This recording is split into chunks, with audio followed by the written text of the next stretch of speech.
Hello, everybody. Welcome back from lunch. I hope you have taken a break and not just looked at your emails. I personally decided to actually step outside of the house. The greyhound took me for a walk, so that was a good thing. Do introduce yourself in the chat. I am going to try to keep an eye on who's around the table today with us. I am really excited to welcome you. So first of all, who am I? I am Delphine Jasmin-Bellil. I'm the head of membership and development for the Heritage Alliance. You might have met me earlier in the keynote or in many other circumstances in the sector. And I'm really excited to be here to share this event with you. I think it was my favorite part of the event, and not because I was running it, but because I knew who was going to be around the table. So the Heritage Alliance, we're a membership body. We're also a sector support organization. Do have a look in the supporter section. You have actually got little booths for each of the organizations that are taking part in creating this event for you today. So it's really worth having a look. I was quite excited to see all of that looking so swish. And then really happy that you're here with me today to do this panel about the art of winging it. Let's call a spade a spade. So this idea came to me actually nearly a year and a half ago. Not exactly that I knew there would be a conference, but I was really struck by something a colleague, Jonathan, the CEO of Charity Digital, when we're designing Heritage Digital Academy, when we're designing what it was going to do, how we're able to bring innovation, how we're able to support, business resilience through digital. And he said, you know what? Often people forget that they should just have a go. They should just pilot ideas. And that point, you don't actually need a full strategy. You don't need to be an expert with 20 years of experience in marketing or tech. You don't need to go into analysis paralysis mode. And I know we all know that feeling. You just can have a go.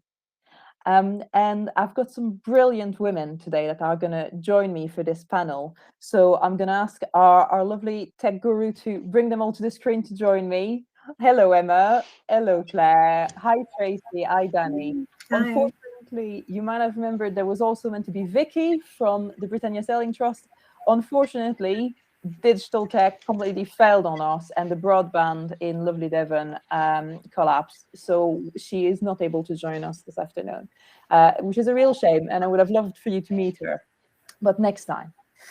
So instead of me introducing everybody, and I just thought I would give it a twist. So I'm going to actually ask the panel to introduce themselves and introduce the organization in the shape of a drink, just so that we can visualize the organization a little bit.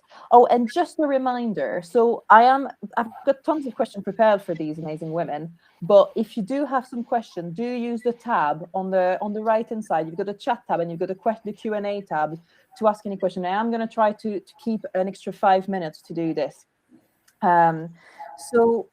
Yes, but first and foremost, let's introduce the ladies around the table. So Emma, if I can get you to introduce yourself and your organization for me, please. Good afternoon, everyone. So I'm Emma. I'm from the London Museum of Water and Steam, which is in Brentford in West London. We're the former Kew Bridge Waterworks. And to describe ourselves as a drink, I would have to say we're a highly caffeinated coffee. So we are full of energy when it comes to working with our families and with our communities and with kind of the energy that we bring forward. But like a good coffee, we do have our undertones and our subtleties as well as an organisation. That is brilliant. Thank you so much. That is great. So I'm going to bring next Danny. Can you introduce yourself and the Heritage Alliance? Yeah, absolutely. It's really lovely to be here with my lovely colleague Delphine from the Heritage Alliance. I'm Advocacy and Communications Officer, so the organisation provides membership care for our many members across the heritage sector and also sector support. So it's a really lovely space, and it's lovely to be here with many of our members as well. And I think we describe the Heritage Alliance as a mocker, I think we've come to, because we are very focused on delivery. We do this advocacy support. We're really, focused on getting the message out to key stakeholders and policymakers and opinion formers. But at the same time, we offer a bit of sweetness to our members in the sector and try and provide a little bit of that. So there's a bit of the chocolate in there as well. I quite like to be the chocolate bit. That quite suits me. Thank you so much, Danny. That's brilliant. And then Tracy, I'll let you introduce your organization. I'm Tracy. I'm the director, Tracy Guyry, director of the Poetry Archive. And I always go straight for vodka and ice. We are an organization that we're focused around poetry. And I always think of vodka with poetry, because poetry, it's a good saying that you see and you look at it, you think it's a glass of water, but when you step into it and get into it and take that slug, it's vodka, and you get the punch in the gut. And that's how I always imagine poetry working.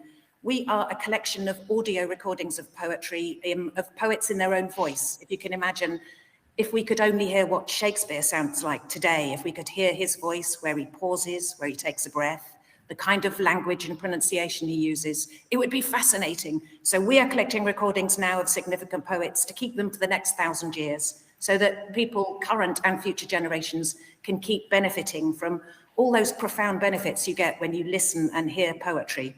We have around 5 million page views a year, so people really love to come in and listen to poetry, and we offer those freely through our website. That's brilliant. Well, I know I've certainly got the bug, and I need to go to see the Poetry Archive now. So the enthusiasm is certainly contagious. And last but not least, Claire, can you introduce yourself and your organization? Yeah, absolutely. Hi, everybody. I'm Claire Kirk. I work with the Friends of Friendless Churches. We are a small but very, very busy charity that cares for redundant historic places of worship in England and Wales. We currently have about 60 churches that we look after, with more being added every year. And our churches, they range in age from about 100 years old to 1,000 years old. And so to represent us, I thought I'd better choose an ancient drink. So I'm going with mulled wine, which has been around since the medieval times. And it's a very sort of comforting, cozy drink. It makes me think of sitting by the fireside and listening to stories and songs and poetry. And that's sort of the same kind of experience I think we want to create with our social media as well. Oh, that is brilliant. I can visualize each organization now. I really love this exercise. So let's get this party started. So you've all been brought in because you actually, in different ways, have been testing approach, especially over the last few years when things really took quite challenging terms with the pandemic, Brexit, a number of crises that has hit the sector over and over. But you'll have started doing that thinking with a purpose. And I want to start with you, Tracy. So what difference did you want to make when you started to think about your digital asset over the last few years? And obviously you couldn't record poet as you would normally do because of the pandemic. Yes, all we do is record poets and then share them. So when all the studios closed and moving around and getting poets into studios was impossible, we had to do that thing where you sweat the assets that you've got. We had to think of new ways of reusing the material that we've had on the website, some of it for 20 years. So it's a matter of kind of churning it and maintaining its relevance. So we spoke a lot to our audiences and started through newsletters, inviting public curation, which is something that worked really well for us, and we will keep that going. So more public input about what kind of poets do they want to hear and why, what it means to them, to get more of an emotional connection. Because we found with a website visit, and we are just a website, we're fully digital, you don't get that transactional. People don't come and fall in love with your buildings. It's quite transactional online, and there is quite also a public feeling that you don't pay for content, which matches the fact that we want a lot to be free of charge to use, but it does mean that it's hard for us to earn income through that kind of interaction. So we cut up the existing content into different ways. Paradoxically, we started to hear from people that we've been a safe place for them to come to. It was like coming home. We started to hear, for a virtual environment, we started to hear a lot of physical place things because people couldn't go to physical places. So we rearranged our content so that people can come in and find doors and corridors, as in search pathways, little journeys they can take. And we split our content into special collections, which will run by a theme, We do eco poetry or language from the land or mental health poetry, and started to thematically do special collections. And then Keystone collections is something we introduced because people wanted not just to listen to the poem and hear the biography, but much more contextual information. So big Keystone exhibitions, and it's like a summer exhibition in a physical space. Every year we will hold a big, thoroughly researched wonderfulness, and next month we're launching 100 Years of BBC is this year's Keystone, and last year it was the Obsidian collection of Black British poetry that we launched as Keystone. And we found that people, the response has been they've got a greater sense of ownership of the content and a greater sense of belonging, which has led to a greater sense of responsibility. And that's impacted our memberships, our donations. Everything is impacted by making people feel more at home in a virtual space. Fantastic. And all that simply by thinking about your content differently. Just laying out the content in a different way, yeah. Giving people search pathways through your content that are really relevant to them.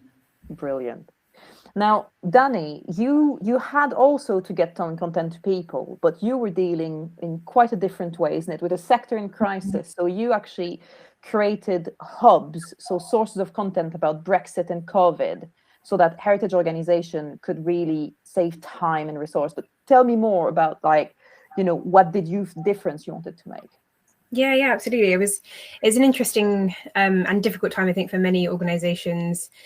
There was so much kind of guidance coming out from government, and that's one of the things that we do as an organization, is think about kind of advocacy and how we get information out in a nice, digestible, easy way. But especially with COVID, and the kind of, I guess, at the beginning, the lack of specific guidance for the sector, it was really difficult for us to tell people what was happening. And we found that we created the COVID Hub in March 2020. So it was quite a kind of reactive piece of work, just so that we had somewhere that we could start to share that really key information with organizations that we knew were quite time poor at that time and really needed it. And there were so many different things going on and different focuses. And we kept that going as a resource. So, we created this Google Doc with information in it because we knew that was a quick and kind of easy process for us, but it would have this kind of, it would deliver what we needed it to do in a short space of time. So yes, it was quite experimental, and we did the same initially for Brexit. So we thought, okay, we can, pull things together. But I think there was this sense of urgency with the COVID Hub that we just never really experienced before as an organization, or not, maybe not at that level. And also kind of dealing with things ourselves. So yeah, challenging but rewarding, I think. Yeah, brilliant, and certainly massively impactful as well. Now, Claire, your organization had a different challenge in the last few years, which is you had like a change of identity. So you actually separated from an organization you were very closely with, the Ancient Monument Society, as they were, and you had to come up with a way of re-engaging audiences that were probably trying to understand what was going on. So tell me more about that. Definitely, yeah. Actually, I think our social media had undergone a big change even before that, which again was due to the COVID pandemic. And all of a sudden, our churches, which are normally open all the time unless they're going through repairs, had to be closed. Everybody was stuck at home, of course. It was just a sort of difficult time for everybody. And just at that time, this is a little bit before my time, our director, Rachel, she just started telling stories in social media, stories about saints connected to our churches, or, why one village had disappeared because of the plague. And so our social media went from sort of very short posts, mostly about events, to these much longer story type posts, which just seemed to really resonate with people. Our audience grew very, very quickly. And then that's at the point at which I came on board, because we realized there was a real kind of appetite for that type of content. And then, yeah, as you said, also a big milestone for our organization was separating from our long-term partner, the Ancient Monument Society. That just was a great opportunity for us to not only sort of redefine our visual identity and really cement that new voice that we'd found, but also kind of take stock of our website as well. Yeah, so because that's the thing you were telling me, isn't it? Is the tech side, because that's what I wanted to bring. So we've got a vision, but when it comes to digital, there's a tech element. So tell me, what happened with the website? Definitely. So all of a sudden we had this much bigger audience on social media that were really interested in what we had to say. And, you know, it was great. A lot of them really wanted to visit our churches once they were open again, to maybe become a member, to come to the website and just explore more about our buildings. And what they found when they got to the website was that they just got lost. They couldn't find churches or how to get to churches. Becoming a member was really manual, and it was just really sort of the website was letting us down. And so we realized at that point, and with what was happening with the organization, that was a perfect opportunity to actually put some time and energy into completely sort of revamping the website. And that was really time and money and effort that was very, very well spent. And it just meant that all of that energy we'd put into content on social media and to really building the relationships there was getting that support that it needed from a nice, easy to use, very intuitive website. And so the two things together have been really impactful for our organization. And do you think that it's the fact that you're testing new ways on social media? Like, without that, would you think you would have had the evidence on how to transform your website to improve it? Or do you think that actually spurred that? I think without the changes that had happened with us on social media, it probably wouldn't have prompted us to really think about the website. So it's definitely an integrated thing. I think we'd known for a while that our website was really quite dated and it wasn't really doing what we needed it to do. But we definitely looked at that holistically and thought about how do those two things work together. You know, when somebody's ready to take the next step and just get that little bit deeper into our organization, how can we take them on that journey in a really seamless way? That is brilliant. Thank you so much. Now, Emma, like one thing that from the first moment I spoke to you, you told me, Delphine, I am not a marketing person. Like, this is like a very small part of what I do. And somehow you're creating, frankly, stunning videos on your social media content that are really, really personable. So tell me, how are you managing the tech for that? So yeah, I'm definitely not a marketing person. I'm an ex-teacher with most of my background in museum learning. But what I've loved about working in really small museums like the London Museum of Water and Steam is I get to do lots of different things. So as well as schools and families, I get to do marketing and comms. And yeah, we've been creating these videos that have been really successful, and I literally do it on my smartphone with a free app, and when we film them they might look very polished, but literally they're 1 or 2 takes unless we get the giggles, and then sometimes we have to do more, which happened at May half term because it was a trains theme, so there was a lot of us going choo choo, which just sends us into giggles. But yeah, it's 1 or 2 takes, it's really, really quick, and then I edit them on my phone, but we have to do them really quickly because marketing is such a small part of my role. I'm 3 days a week, and marketing probably takes up half a day a fortnight. So when we're doing things, we're having to think really carefully about our time and what's going to work. And we've got 5 key values as an organization. We try to be helpful, inclusive, engaging, fun, and collaborative.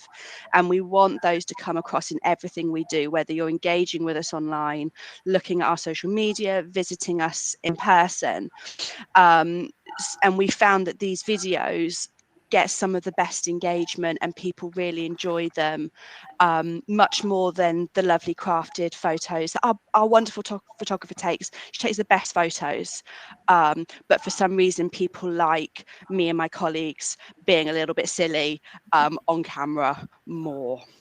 So it's a mixture of no experience, a smartphone, and just probably no self-respect for ourselves. Excellent. Brilliant. And I'll just remind everybody as well, if you have questions for our brilliant panelists, I certainly want to know the name of that software. Do put them in the Q&A section. I said I will try to sneak the questions in at the end of this session. Now, Danny, it sounds rather fancy, doesn't it? Like a Brexit or a COVID hub. But let's be honest, when that kick started, wasn't super fancy. It was a Google Doc, wasn't it? So what did you do, what made you pick that, and what would you do different now that, a few years down the line? Yeah, no, exactly. I think it could have easily been this really kind of fancy web page or something that we'd have to kind of commission someone to help us with. We don't have in-house time and, pull all of this stuff together. But as I said, there's a sense of immediacy, and a Google Doc is, it's like a Word document, but it was live at the time. We weren't using SharePoint, so we didn't have, kind of live Word documents in the same way from Office. So we just thought, okay, we can make a Google Doc. They're really easily shareable. We can include links. It was just a long list of kind of links to different guidance in different places, and it just expanded organically as we found there were more resources available. So different organizations created something, then we'd add it into a table, and we're able to produce it in that way. So that, it was really easily shareable. Plus it was secure for us. So we knew that people couldn't go in and access that and try and change anything. So it became a kind of really effective way of doing it. But yeah, we did find that we, coming to track impact afterwards, we just didn't think about evaluation with it because we were just so focused on getting something out with information. So when it came to us thinking about, how widely it was received and how many people accessed it and that kind of thing, we found it challenging because that's not, there's not an analytics function built into Google Docs in that way. So I had to sort of go into different places and think, okay, where did we share that? Yes, it's had this many views on this thing, or, we shared it on Twitter and we saw this many impressions, and bring that together. So with hindsight now, we've discussed it and we tried to do something slightly different in a different way, even if it's a post on our website, maybe. So we've done that recently for cost of living announcements. We've put that as a post on our website so we can see how many times that's been viewed and how many times people have clicked on that, so that we can demonstrate that kind of impact and show how valuable it's been. But we know anecdotally how kind of impactful that resource has been. So it's really nice to know that we still had an impact.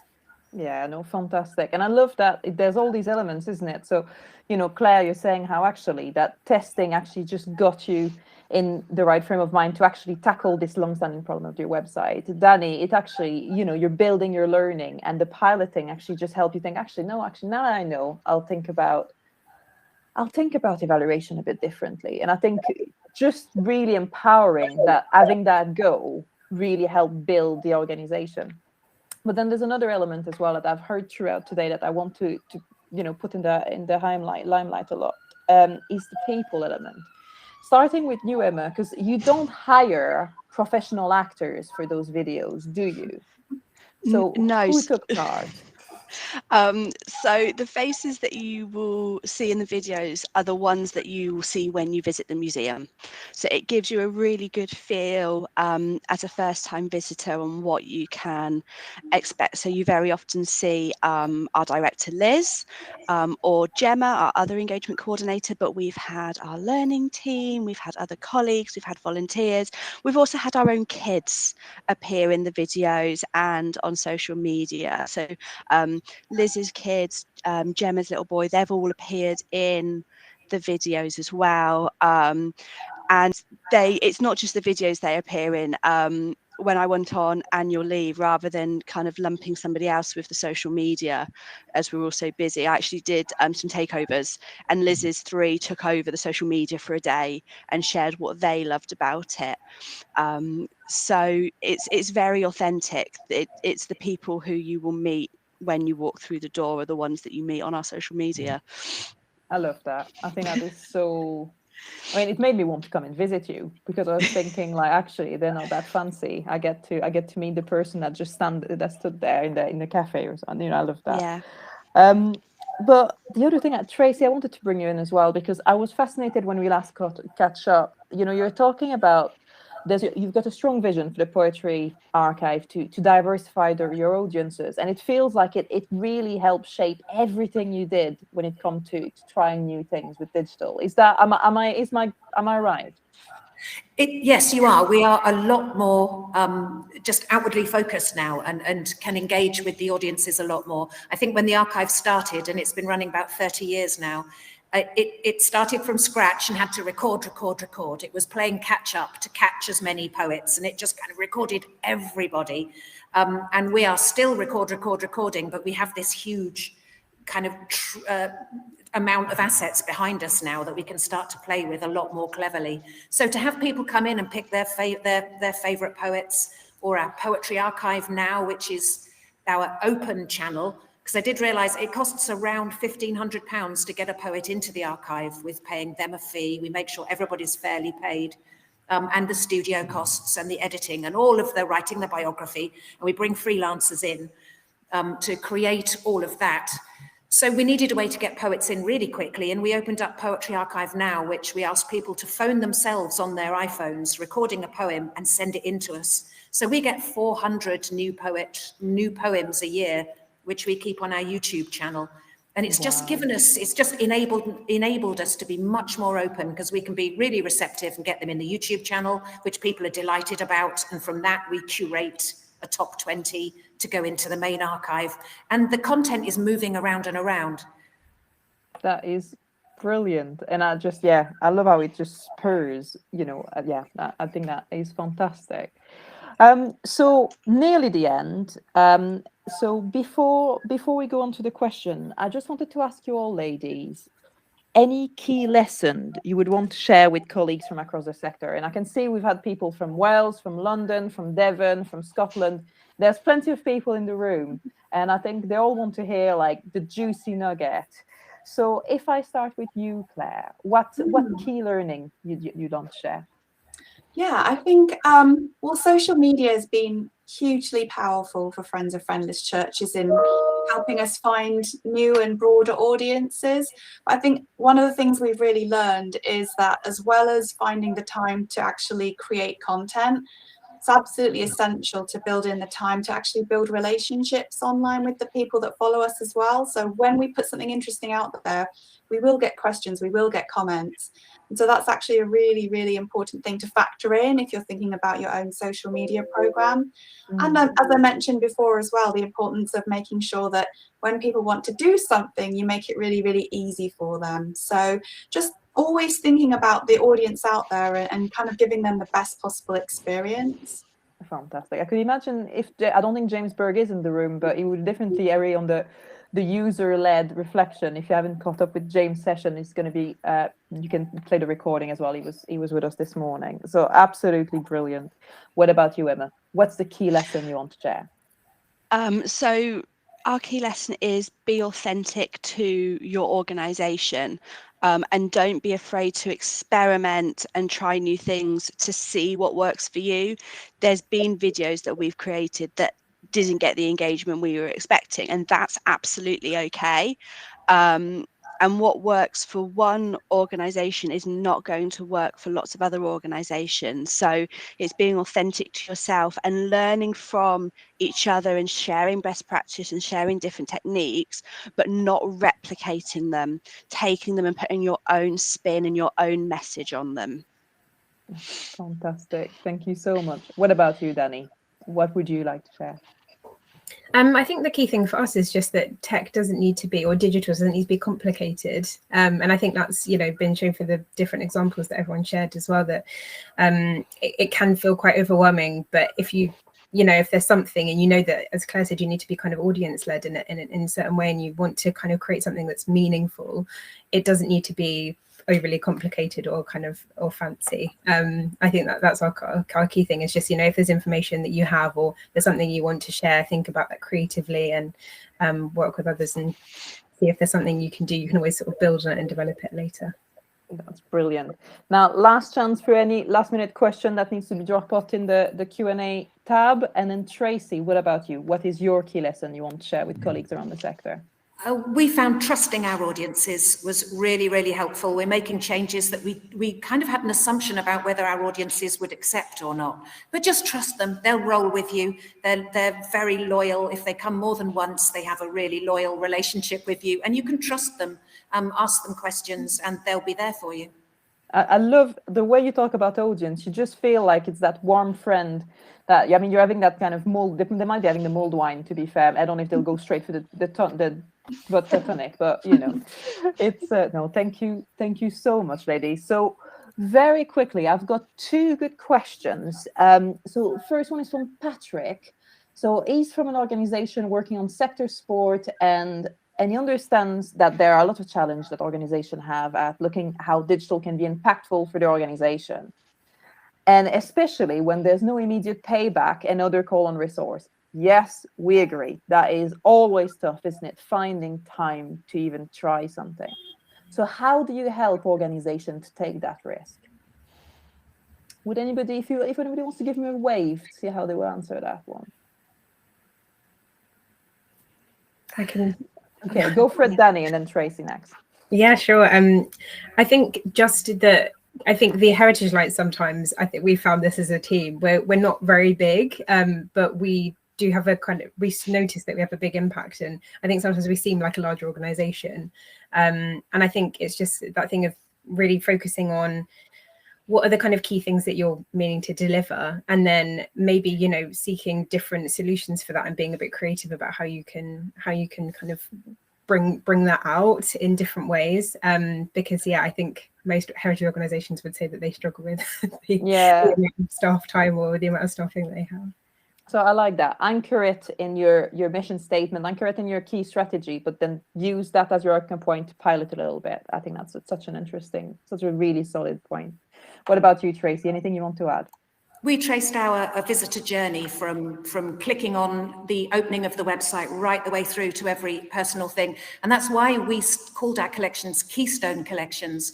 We started to experiment with what is the keystone moment in our visitor journeys, what's going to make the real difference. And sometimes the things that you think you're going to try to make a difference are not the real problem.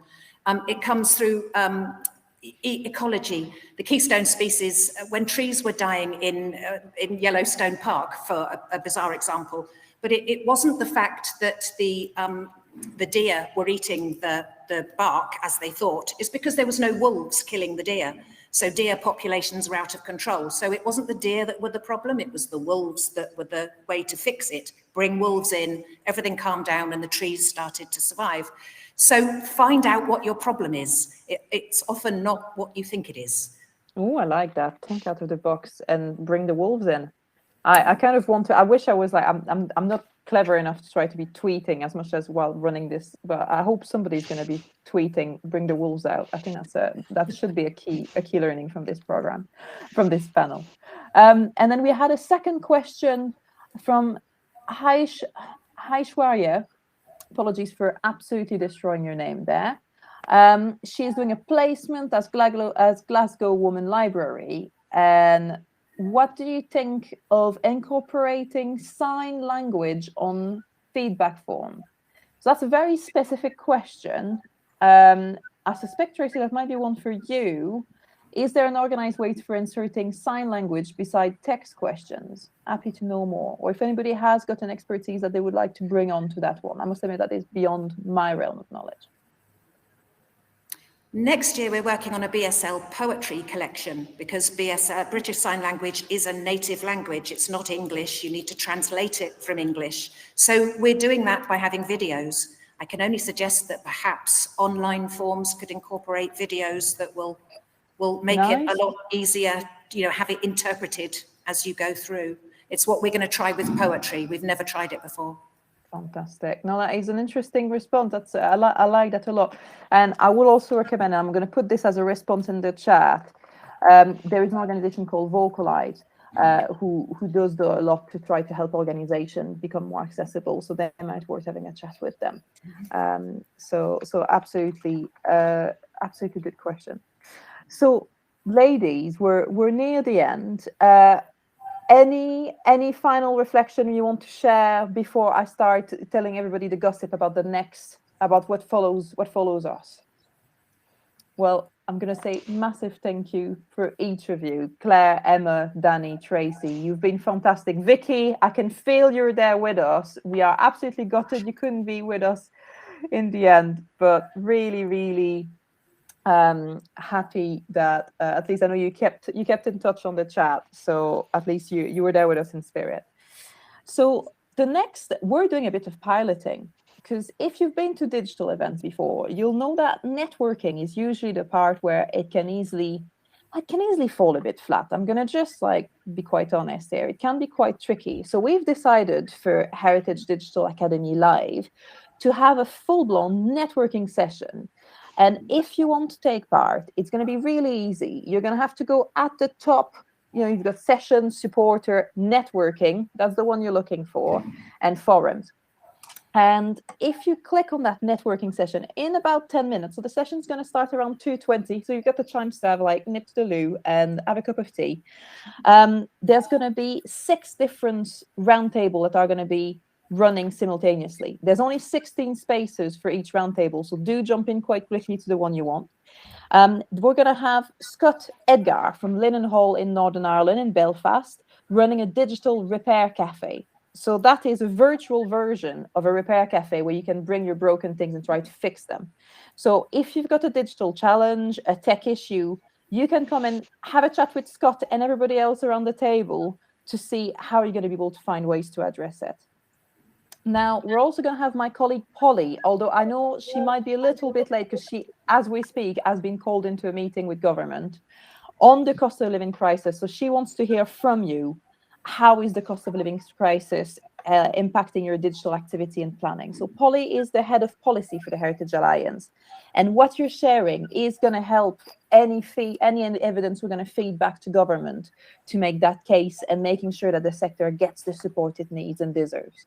So do jump on that chat. And I think I will alternatively have another colleague, I don't know if it's you, Danny, or Mia, that will be coming on the table as well to just gather in whilst Polly is finishing her meeting with BASE, which I think is a government department. You can see the policy side is not my cup of tea. Then I'm hosting one. So if you want to come and say hello, I'm actually continuing the chat of the keynote address. So when we're asking the question about what's next for heritage and what's next for the sector, I want to hear your views. So do come, carry on the conversation. Will we go through some of the questions that were asked for the panelists in the keynote? And really keen to hear what you're thinking, because that's going to help us shape my thinking as well as to what next we're going to plan Matter Sector Sport. And finally, there's going to be 3 unmanned roundtables. So these ones, there will not be a host, but they should be great fun. So there's one that's going to be the Digital Enthusiast Corner. So for all of us kind of digital buff-in people that just want to kind of, meet others that always get put in that role of there's a digital need. Surely Delphine can fix it, or surely Danny can fix it. Danny, I think you qualify a digital enthusiast as well, I'm afraid. And another one is going to be a digital skill swap.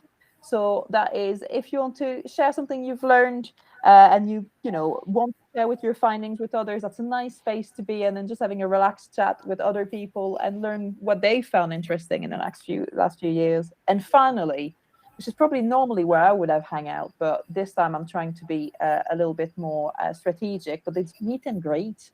Just come and have a chin wag. So you've got those 6 round table. If they all get booked up, my colleague Lisa at Charity Digital has promised me that she will unlock more networking roundtable if actually we're getting massive influx of people. But I said, let's pilot this. Let's have a go at digital networking together. I really hope you have a great end of the event. There's some fantastic session coming up. I'm really looking forward to Naomi's session. And panelists, thank you again for such a brilliant exchange. Thank you. Thank you. Thank you.